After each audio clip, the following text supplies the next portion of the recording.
You drive past it every single day, a brightly lit gas station at dusk, cars lined up 3 deep at the pumps, hundreds of gallons flowing every hour.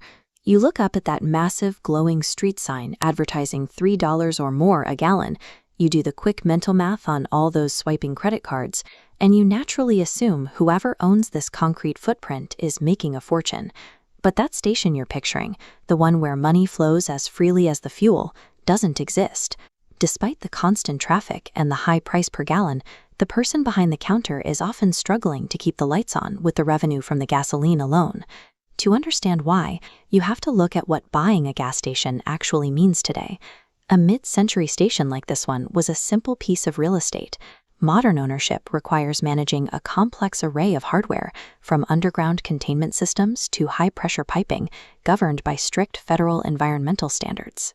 Buried deep below that concrete forecourt are usually 3 massive double-walled storage tanks, each holding anywhere from 10 to 20,000 gallons of flammable liquid. You're maintaining the complex piping systems, the environmental leak sensors, and the reinforced canopies engineered to handle precise snow and wind loads. Beyond the hardware, you're inheriting strict supply contracts. These agreements lock you into buying fuel from specific distributors for up to 15 years, dictating your purchasing obligations regardless of what the open market is doing. The operation that takes up 80% of the property, the very thing pulling thousands of cars off the highway, generates almost none of the actual wealth for the owner. Of a $3.11 gallon of gas, 60% goes to the crude oil market, 9% pays for refining, and 50 to 60 cents goes to taxes. Ultimately, credit card swipe fees take more than the station owner keeps in profit. After paying for staff, electricity, maintenance, and insurance, a station owner is left fighting localized neighborhood price wars over a mere 10 to 15 cents of net profit per gallon. This thin margin is shadowed by heavy liability. A single leak in an underground fiberglass tank can trigger an environmental cleanup costing upwards of $154,000, a figure that can instantly wipe out years of fuel profits.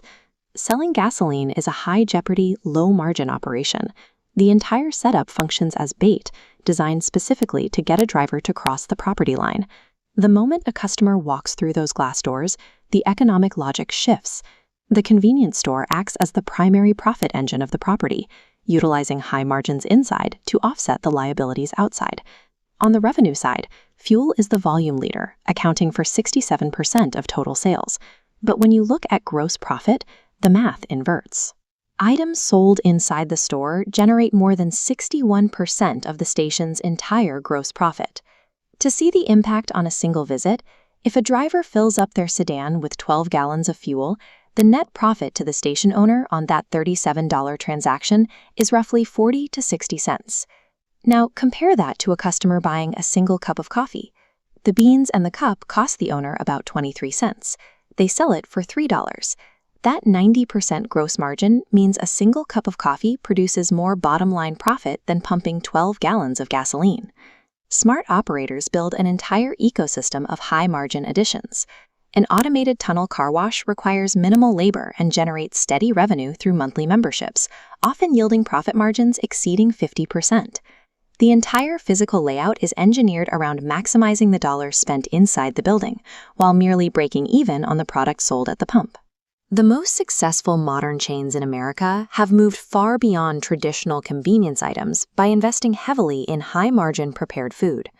Brands like Wawa, Sheetz, and Casey's operate as massive restaurant chains and pizza franchises that just happen to have gas pumps in the parking lot.